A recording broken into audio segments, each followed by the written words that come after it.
Bismillahirrahmanirrahim. Assalamualaikum warahmatullahi wabarakatuh. Apa kabar antum semua hari ini? Alhamdulillah, luar biasa. Allahu Akbar. Yes. Oke, pada kesempatan kali ini kita akan belajar mengenai jenis teks yang lain ya di kelas 11 ini, yaitu teks eksplanasi. Sebentar, akan share screen terlebih dahulu.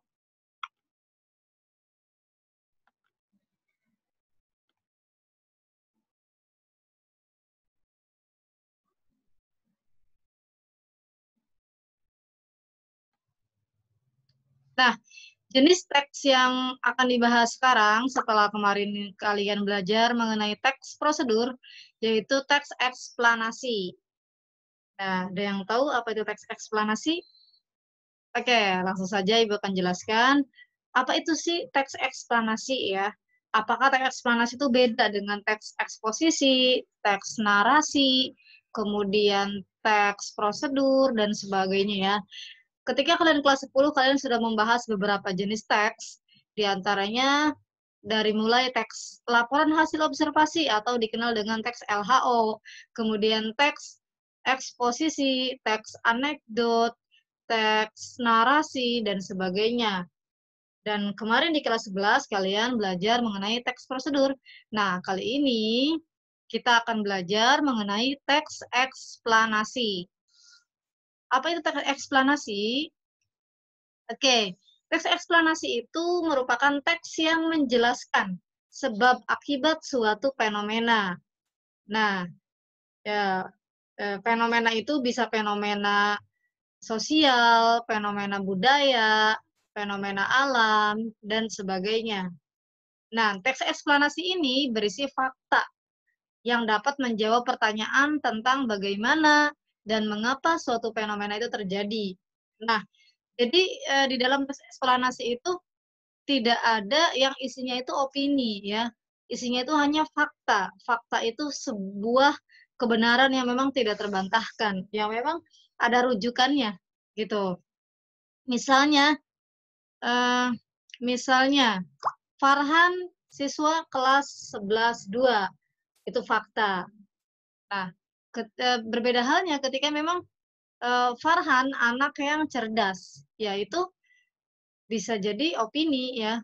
Jadi bedanya apa fakta sama opini? Fakta itu ketika memang kita berbicara sebuah statement gitu, maka semua orang itu mengakui itu gitu. Ketika memang tadi Farhan itu anak kelas 11-2 ya mengakui semua gitu. Tidak ada yang mengelak bahwa Farhan itu anak kelas 11-1 loh. Oh Farhan itu nah itu tidak ada yang mengelak seperti itu. Gitu ya itu yang disebut dengan fakta. Nah, berisi fakta yang dapat menjawab pertanyaan tentang bagaimana dan mengapa suatu fenomena itu terjadi. Nah, di sini artinya di dalam teks eksplanasi itu ada yang berupa kronologis ya. Makanya di sini ada kata bagaimana gitu, bagaimana kejadian ini bisa terjadi gitu. Nah, nanti dijelaskan kronologisnya. Kemudian mengapa ya? Ini mengapa artinya berisi tentang sebab akibat. Dan satu khas yang eh, sa- satu hal yang memang khas di dalam teks eksplanasi yaitu fenomena ya. Jadi teks yang berisi fenomena menjelaskan suatu fenomena seperti itu. Kemudian ketika memang kita mempelajari berbagai jenis teks, tidak tidak mungkin tidak ada tujuannya gitu. Orang-orang membuat teks itu ada tujuannya. Misalnya kemarin teks prosedur tujuannya untuk apa? Untuk memberitahukan kepada halayak ini loh cara membuat ini loh tips-tips ini gitu. Nah, itu tujuan gitu. Jadi eh, ibu juga tidak akan mengajarkan ketika memang suatu ilmu pengetahuan yang memang tidak ada tujuannya seperti itu, yang memang tidak ada manfaatnya untuk apa gitu, mendingan dipakai untuk hal yang lain, waktu yang tersedia untuk ibu itu.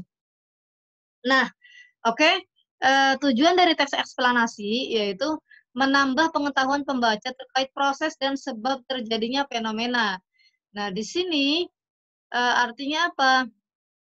Artinya ya memang isi dari teks eksplanasi ini berupa pengetahuan gitu sehingga pembaca itu ngerasa bertambah pengetahuannya ketika memang sudah membaca teks eksplanasi tersebut gitu. Misalnya Antum membaca buku ensiklopedia. Nah, itu kan bisa menambah pengetahuan antum. Nah, itu di dalam ensiklopedia juga ada yang namanya fenomena ya.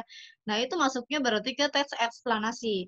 Seperti itu. Berbeda halnya misalnya dengan teks narasi. Oh, tujuan dari teks narasi itu untuk apa sih? Ternyata untuk menghibur ya, karena isinya itu cerita gitu.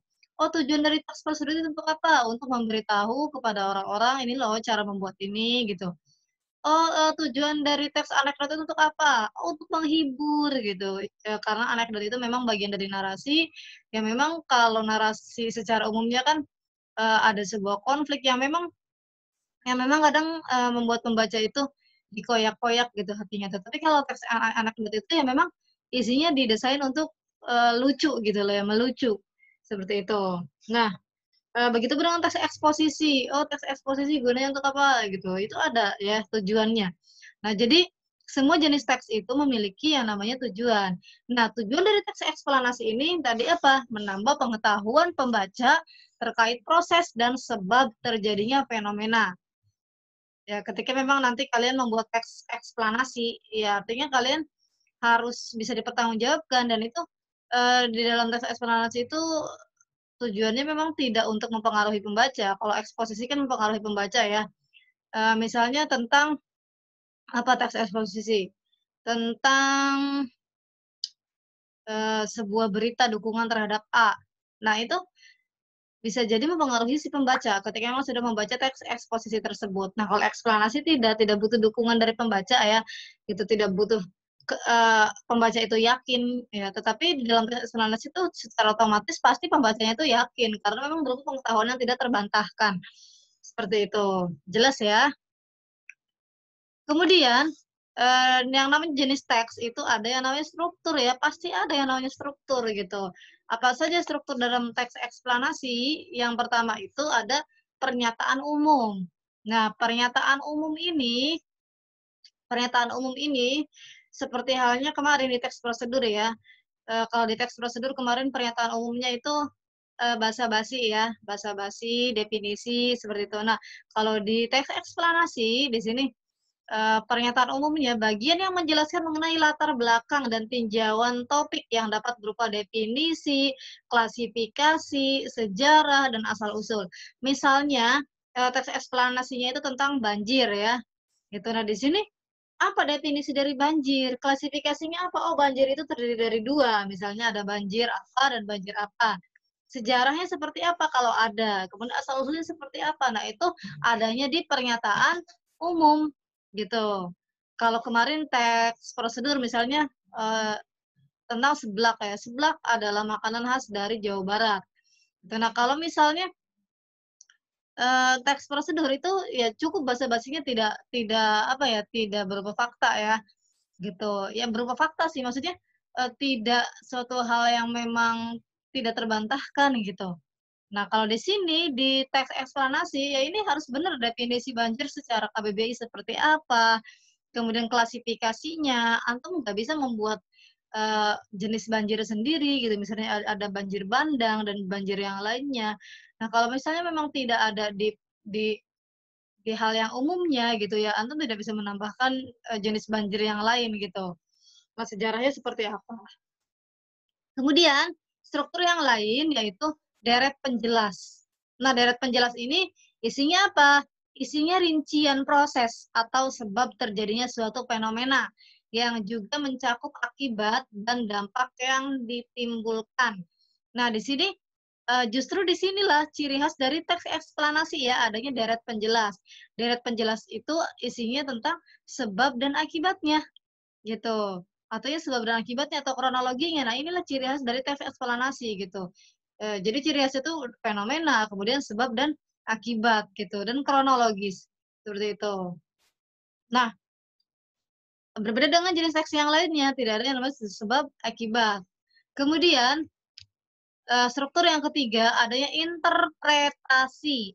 Nah, interpretasi ini penafsiran dan tanggapan penulis mengenai topik dengan perspektif atau pandangan tertentu yang lebih luas dan menyeluruh ya, serta menjelaskan korelasi atau hubungan peristiwa yang menyertainya. Nah, disinilah penulis bisa memberikan simpulan gitu loh ya, memberikan penafsiran, memberikan tanggapan dari beberapa fakta yang dijelaskan di pernyataan umum dan deret penjelas, gitu. Misalnya tadi tentang banjir, nah di interpretasi itu, misalnya penulis menambahkan, banjir itu bisa jadi teguran untuk manusia dari Allah Subhanahu wa taala yang bla bla bla bla bla bla, itu interpretasi ya, tanggapan penulis gitu terkait, fenomena tersebut. Kemudian ciri-ciri dari teks eksplanasi, yang pertama itu tadi ya dari strukturnya, jelas ya, ketika kita membedakan beberapa jenis teks, itu yang paling utama itu kita membedakan dari segi strukturnya, gitu. Nah, dari ciri-ciri eksplanasi ini, strukturnya ya struktur eksplanasi. Tadi ya, ada pernyataan umum, deret penjelas, dan interpretasi. Kemudian, ciri yang kedua yaitu bersifat ilmiah. Ya, jadi, memang benar-benar bisa dipertanggungjawabkan ya, gitu. Tidak main-main, tidak ngarang ya, tidak berimajinasi seperti halnya narasi, seperti itu. Jadi eksplanasi itu benar-benar ilmiah, tidak berimajinasi. Kemudian logis, ya. Jadi misalnya antum bikin teks eksplanasi judulnya kambing bertelur, ya itu tidak logis ya, gitu. Artinya apa? Artinya memang itu berarti tidak kenyataan gitu, tidak logis, kecuali memang ada faktanya, ada buktinya, seperti itu. Yang logis seperti apa? Misalnya yang ada aja gitu ya, antum misalnya fenomena adanya pelangi itu kan memang sudah ada gitu, antum tinggal jelaskan lebih mendetail, gitu. Jadi ya harus logis ya, ketika antum membuat teks eksplanasi. Kemudian objektif. Nah, objektif ini, melihat secara benar ya, gitu, tidak subjektif gitu. Ah, karena memang, eee, aku ini suka pelangi, maka aku pengen menambah-nambahkan suatu hal yang memang orang tidak tahu tentang pelangi, yang memang tidak sesuai kenyataan gitu. Misalnya, oh, pelangi itu warnanya apa, Magic Uhibiniu misalnya ya. Nah, karena antum itu tidak suka warna Magic Uhibiniu dan sukanya warna yang lain, sehingga antum mencantumkan warna yang lain. Nah, itu tidak boleh, berarti artinya itu tidak objektif. Kemudian, menambah pengetahuan pembaca. Nah, di sini ya menambah pengetahuan pembaca, bukan mempengaruhi pembaca ya. Kayak tadi, kalau misalnya kita sudah objektif, itu tidak akan ada pikiran, "Oh, gimana agar orang itu suka sama pelangi." Nggak ada pikiran seperti itu ya. Karena di sini tujuannya itu menambah pengetahuan pembaca, gitu ya. Nah, jadi bukan seperti eksposisi yang mempengaruhi pembaca, bukan seperti narasi yang menghibur pembaca, tapi di sini tujuannya adalah untuk menambah pengetahuan pembaca. Kemudian, ciri yang selanjutnya yaitu menjelaskan proses, tetapi bukan teks prosedur. Nah, di situ ada proses, kenapa? Karena ada kronologi. Kronologi, dari awal sampai akhir seperti apa. Tetapi beda ya, proses terjadinya pelangi. Dengan cara membuat pelangi, itu beda ya, gitu. Proses pembuatan proses, munculnya pelangi, ya itu berbeda dengan proses membuat. Nah, makanya di sini menjelaskan proses, tetapi memang bukan teks prosedur. Kemudian, setelah ada struktur, ciri-ciri, sekarang kita bahas tentang kaidah kebahasaan. Nah, yang pertama itu ada konjungsi kausalitas. Konjungsi kausalitas itu apa? Kata hubung ya, konjungsi itu, kausalitas artinya sebab akibat. Nah, kata hubung yang memang berupa sebab akibat gitu. Contohnya, sebab itu, sehingga, oleh karena itu, maka dari itu, dan sebagainya ya. Ini namanya konjungsi kausalitas. Kenapa ada di teks eksplanasi? Ya memang isinya sebab akibat gitu ya, sehingga ada konjungsi-konjungsi seperti ini. Kemudian yang kedua ada konjungsi temporal. Konjungsi temporal artinya apa? Konjungsi yang memang, berupa waktu ya, gitu, seperti halnya teks prosedur, gitu. Kemudian setelah itu, selanjutnya, sebelumnya, dan sebagainya, itu merupakan konjungsi temporal ya, gitu. Nah, karena di sini berupa apa tadi, kronologis ya, kan ada yang namanya kemudian, kemudian, pelangi memunculkan warna. Nah, itu kan memang ada gitu di teks eksplanasi, makanya di sini masuk ke kaidah kebahasaan dari teks eksplanasi. Kemudian yang ketiga itu ada verba kausalitas. Verba kausalitas itu apa? Ya sama seperti konjungsi kausalitas, bedanya itu kalau verba di sini kata kerjanya gitu. Ada yang memang eee, konjungsi ketika diberikan imbuhan ya menjadi sebuah kata kerja. Misalnya ada menyebabkan, mengakibatkan, disebabkan, diakibatkan. Nah, apa dong bedanya antara menyebabkan dan mengakibatkan? Disebabkan dan diakibatkan. Oke, coba kita analisis. Misalnya gini, hujan, titik-titik, banjir. Nah, apa isinya? Menyebabkan, mengakibatkan, disebabkan, diakibatkan. Nah, isinya apa? Isinya mengakibatkan. Hujan mengakibatkan banjir. Nah, kemudian, apa dong bedanya antara menyebabkan dan mengakibatkan? Nah, hujan menyebabkan banjir, itu bisa tidak? Bisa, artinya apa? Hujan itu sebab dari terjadinya banjir, gitu. Jadi menyebabkan, mengakibatkan itu sama, gitu. Kemudian, eee, banjir diakibatkan oleh hujan. Banjir disebabkan oleh hujan. Itu sama juga artinya, seperti itu. Jadi, mendingan kalau saran ibu ketika memang mau pakai kata sebab, pakainya dengan kata disebabkan. Kalau mau pakai kata akibat, pakainya dengan kata mengakibatkan, jadi nggak bingung, gitu. Hujan mengakibatkan banjir, berarti akibat dari hujan itu banjir, gitu. Kemudian banjir disebabkan oleh hujan. Jadi yang menyebabkan banjir itu adalah hujan, itu contohnya, ya, gitu. Jadi sebenarnya, eee, empat empat kata itu ya sama gitu loh ya, menyebabkan, mengakibatkan sama artinya, disebabkan, diakibatkan sama. Kemudian, istilah ya. Nah, kemudian istilah di sini, di dalam teks eksplanasi, kaidah kebahasanya itu adanya istilah. Kenapa adanya istilah? Ya jelas ya, karena di dalam teks eksplanasi itu isinya fenomena, fenomena alam, misalnya pelangi, apa arti dari pelangi gitu loh ya. Kemudian, fenomena sosial, di sini misalnya sosialnya bagian ekonomi, impor, ekspor gitu. Kemudian apalagi, fenomena sosial yang berisi politik, ya, apa, seperti itu. Jadi istilah-istilah politik, istilah-istilah ekonomi, istilah-istilah alam gitu, istilah-istilah kedokteran, istilah-istilah geografi, itu ada di teks eksplanasi. Jadi kita harus pinter-pinter memberikan, apa ya, harus pinter-pinter, memberikan definisi gitu, atau harus pinter-pinter nyari definisi, "Ini apa sih artinya ini?" Gitu. Nanti kalau misalnya nggak ngerti ya kita sendiri yang akan bingung, "Ini maksud teksnya itu apa sih?" Gitu. Ya, sedangkan ya memang karena saking ilmiahnya teks eksplanasi, jadi banyak yang namanya istilah, seperti itu. Ya paham ya mengenai kaidah kebahasaan. Kemudian di sini ada contoh judul dari teks eksplanasi. Misalnya di sini, fluktuasi industri batik Indonesia. Di sini ada istilah ya, istilah apa? Fluktuasi industri ya. Nah, fluktuasi itu apa? Naik turun ya, naik turunnya industri batik di Indonesia. Nah, ini masuknya fenomena ya, fenomena apa? Fenomena budaya ya, gitu, fenomena budaya. Kemudian gerhana bulan. Ini juga ada istilah gerhana, ya. Nah, gerhana bulan ini masuknya ke apa? Fenomena apa? Fenomena alam, seperti itu. Kemudian, kurangnya sikap sosial terhadap sesama. Ini juga fenomena. Fenomena apa? Fenomena sosial. Nah, gitu ya. Jadi fenomena yang memang, ada yang memang ini memang fenomena gitu, ya yang yang di mana fenomena itu masuk ke dalam teks eksplanasi gitu. Maaf Ibu tadi sedikit belibet ya, gitu, karena tiba-tiba terpikir sesuatu, aduh Masya Allah.